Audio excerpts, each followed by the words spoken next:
എന്തിനാ ഹോസ്പിറ്റലിൽ പോണേ? ആർക്കെങ്കിലും എന്തെങ്കിലും കുഴപ്പമുണ്ടോ? അയ്യോ മോളെ, നിനക്ക് എന്തെങ്കിലും കുഴപ്പമുണ്ടോടി?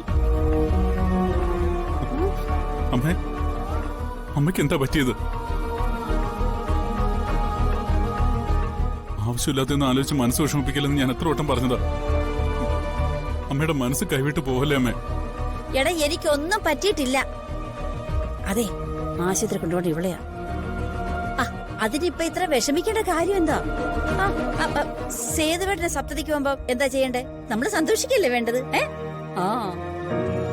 ഞാനേ ഇതിന്റെ മാച്ചിങ് ബ്ലൗസ് എവിടാ നോക്കട്ടെ. ഇത് ഇവിടത്തിന്റെ ഉണ്ടല്ലോ, ഇവിടെ കാണുമായിരിക്കും. ഇതിനകത്തൊന്നും കാണുന്നില്ല. മറ്റേ പെട്ടിക്കകത്തായിരിക്കും. ഞാൻ റെഡിയായിട്ട് വരെ. നിങ്ങൾ റെഡിയാവും. അയ്യോ,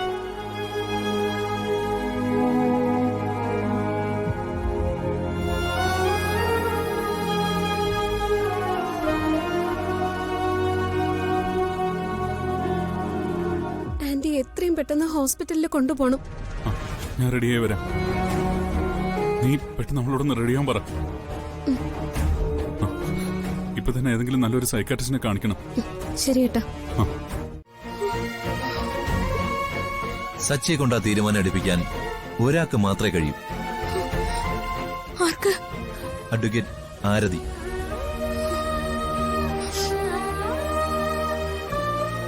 ഈ കേസ് സച്ചിയുടെ നിർബന്ധപ്രകാരം മൂവ് ചെയ്ത് അവരാണല്ലോ. അർച്ചന ഉടൻ തന്നെ അവരെ ചെന്ന് കാണണം. എങ്ങനെയെങ്കിലും ഈ കേസ് വിഡ്രോ ചെയ്യിപ്പിക്കണം. അർച്ചനയെ ഇത്രയും കാലം സംരക്ഷിക്കുകയും സ്നേഹിക്കുകയും ചെയ്ത ഗോകുലിനും കുടുംബത്തിനും വേണ്ടി അർച്ചന അത്രയെങ്കിലും ചെയ്തേ പറ്റൂ. എന്തായാലും ആരതിക്ക് സത്യങ്ങളെല്ലാം അറിയാലോ. അപ്പോ പിന്നെ അർച്ചന ആരതിയോട് സംസാരിക്കുന്നതിൽ ഒരു തെറ്റുമില്ല. ഇല്ലെങ്കിൽ അരക്കില്ലത്തിൽ അപകടത്തിൽപ്പെട്ട പോലെ നിരപരാധികളായ എല്ലാരും കത്തിത്തീരും. ഞാൻ ശ്രമിക്കാം. എന്തായാലും ഒരു കാര്യം ഞാൻ ഉറപ്പു തരാം. ഞാൻ ജീവിച്ചിരിക്കുമ്പോ എനിക്ക് വേണ്ടി ഗോകുല് കോടതിയിൽ കയറേണ്ടി വരില്ല. അങ്ങനെ വന്നോ പിന്നെ ഞാൻ ഈ ഭൂമിയിൽ ഉണ്ടാവില്ല.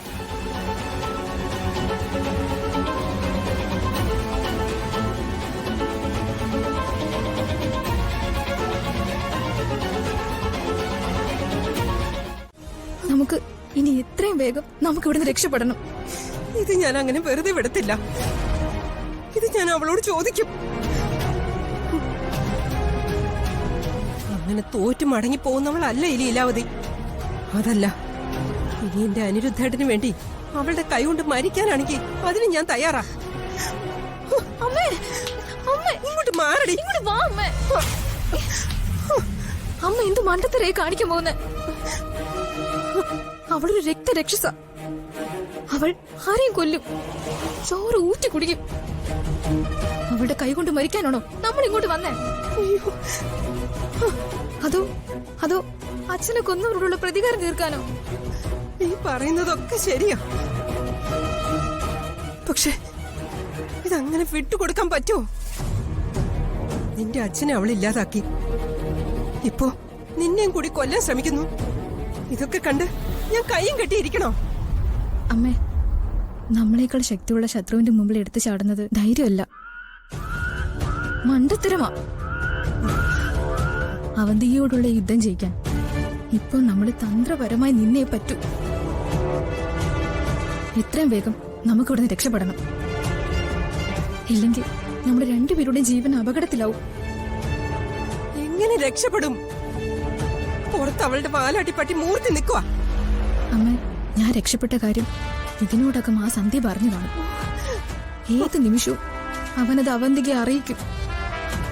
എന്റെ ഈശ്വരാ, ഞാൻ രക്ഷപ്പെട്ട ആദ്യം വരുന്നത് അമ്മയെ കാണാനാണെന്ന് അവർക്ക് നന്നായി അറിയാം.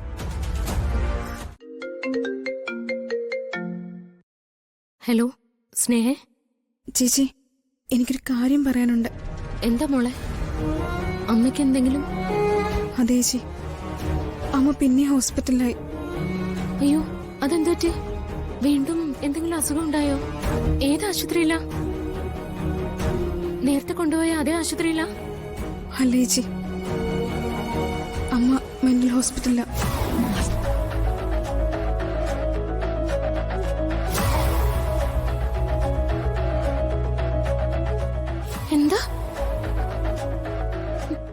ഹോസ്പിറ്റലോ? 2 ദിവസം കൊണ്ട് പരസ്പരം ബന്ധമില്ലാതെ എന്റെ പിച്ചും പേയും പറഞ്ഞുകൊണ്ടിരിക്കുക.